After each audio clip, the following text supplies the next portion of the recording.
네, 토마토 투자클럽의 이재필 전문가 전화 연결해서 이야기 나눠보겠습니다. 안녕하세요. 네, 안녕하십니까? 네, 오늘까지 그러니까 시장에서 좀 전반적인 분위기가 지난주 후반부터 좀 좋아지는 듯 보입니다. 시그널이 바뀌고 있는 건가요? 그렇진 않고요. 기술적 반등 국면이다. 이렇게 이해를 하시면 될 것 같고요. 어제 미국 시장이 상당히 좀 분위기가 좋았었죠. 그런데 좀 이렇게 시간이 지날수록 하락하는 모습이 나왔는데요.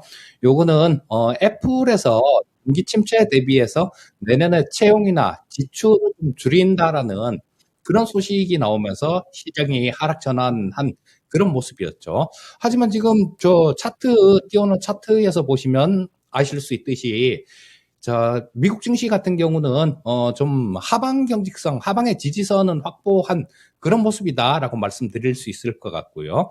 일봉을 보고 되게 헷갈릴 때는 주봉이나 월봉을 보면 거기서 답이 나오는 경우가 굉장히 많습니다. 아래서 이렇게 올라오고 있는 선, 이게 200주 이평선인데요. 저 6월 초에 이 부분을 살짝 깨는 움직임도 나왔지만 주중에 다시 그 부분을 회복을 했고요. 그러고 난 후에는 이 200주 이평선을 훼손하지 않는 모습이 나오고 있습니다. 이런 모습이 나온다라는 거는 이 200주 이평선에 대한 지지는 상당히 강한 그런 모습이다라고 보시면 될 것 같고요. 자, 정리해서 말씀드리면 200주 이평선은 나스닥 시장의 200주 이평선은 단단한 지지선 역할을 할 것이다. 이렇게 보시면 될 것 같고요.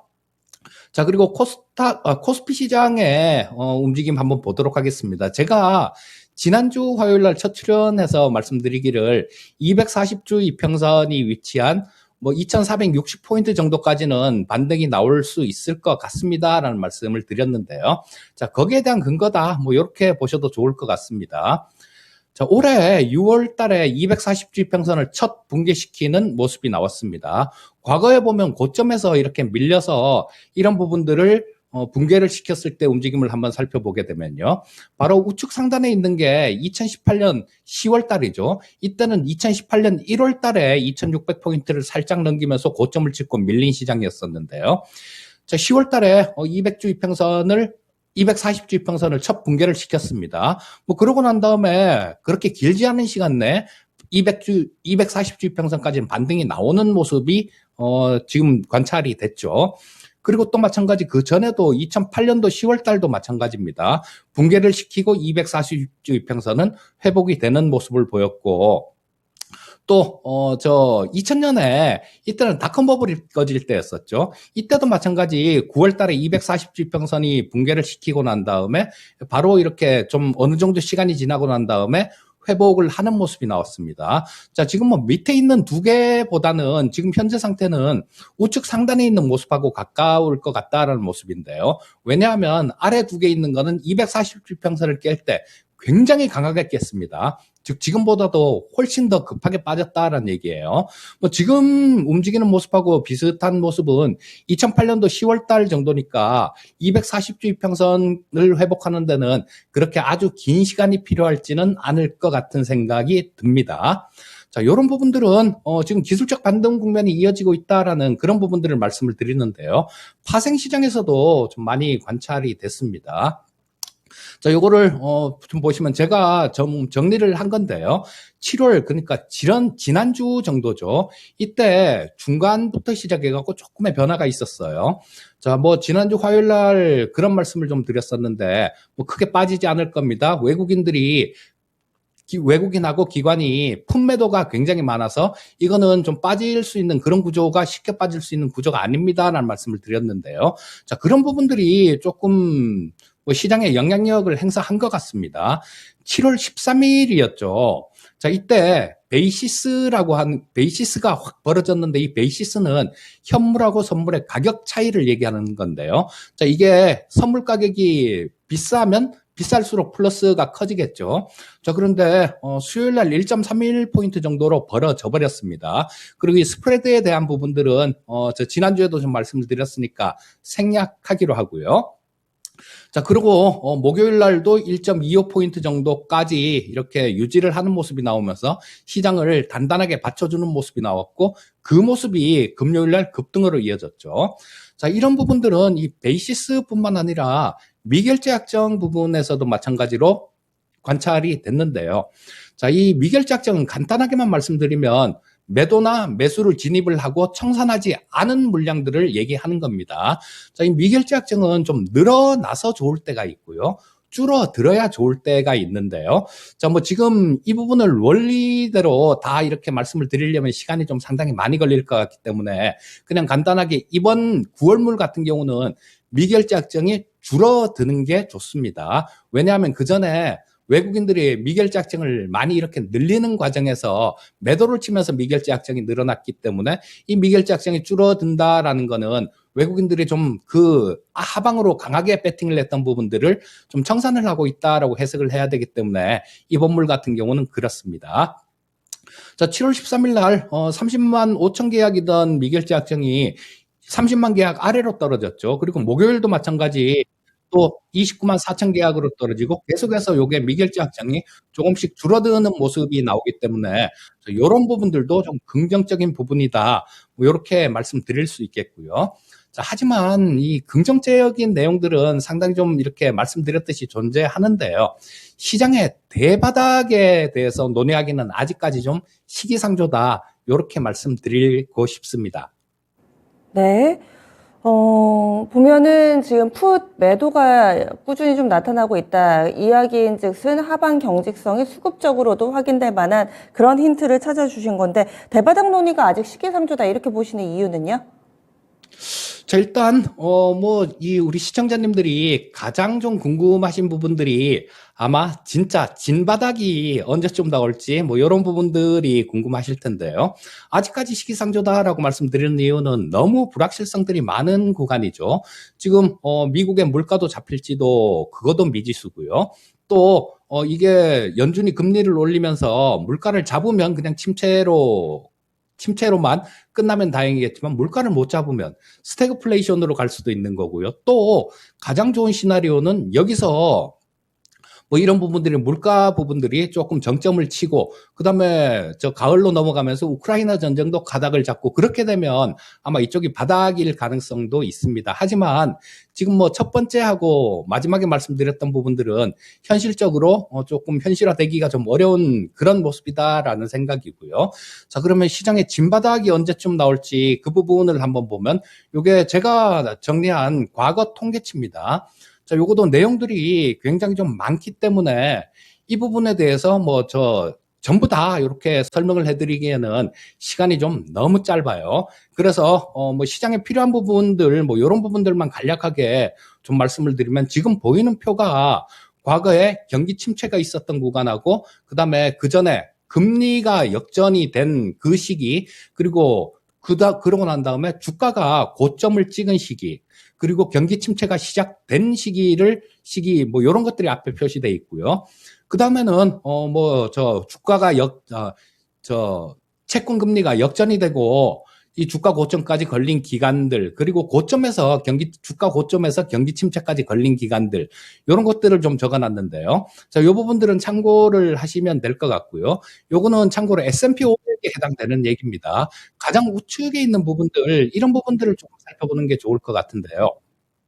자, 지금 뭐 1980년대 이전의 움직임들은 지금 HTS에 나오지 않습니다. 그래서 제가 정리를 못했고요.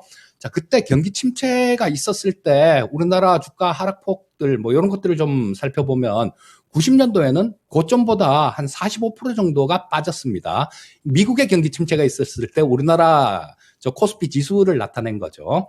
그리고 2000년에는 55%가 급락했어요. 일단 닷컴 버블하고 같이 겹치면서 하락폭이 좀 많이 컸고요. 그다음 2007년도 이때는 서프라임 모기지론 사태가 있었는데 이때는 57%가 급락하는 모습이었습니다. 또 2020년도 그 2018년도 1월 달 고점 대비해 갖고는 45%의 하락폭을 보였습니다. 그런데 지금 현재 상태는 작년의 고점에 비해 보면 약 31.34% 정도 하락했기 때문에 뭐 평균 51%에 훨씬 더 좀 못 미치는 그런 숫자죠. 그리고 마찬가지로 하락한 주가 경기 침체 얘기가 나오고 난 다음에 주가 저점을 찍었을 때 기간도 마찬가지 뭐 다양합니다. 이거는 2개월, 6개월, 10개월, 2개월 뭐 이런 움직임이 나오고 있는데 자, 침체가 딱 시작되고 난 다음에 주가 저점을 나타낸 거예요. 자, 요거는 지금 뭐 그때 과거에 26%, 13%, 53%, 36% 요렇게 나오는데 지금 현재 상태는 그런 상태죠. 경기 침체라는 공식적인 그런 부분들도 나오지 않았습니다. 그렇기 때문에 진짜 바닥은 요거는 경기 침체에 대한 이 부분들을 공식적으로 인정하는 그런 뉴스라든가 뭐 그런 게 나오면 요거는 참고로 경기 침체에 대한 판정은 전미경제연구소의 경기순환위원회라는 곳이 있는데요. 이쪽에서 공식 발표를 합니다. 2020년도에 간략하게 예를 들어 드리면요. 이때는 주가 바닥을 우리 3월 달에 주가가 바닥을 쳤었죠. 그런데 공식적으로 이 경기 침체 이 판정이 나온 거는 6월 달에 나왔습니다. 그러니까 이것도 한참 뒤에 나오는 그런 겁니다. 그렇기 때문에 공식적으로 경기 침체에 대한 부분들이 나온다라면 그때는 바닥에 가까운 시기다. 뭐 이렇게 말씀드릴 수 있을 것 같습니다.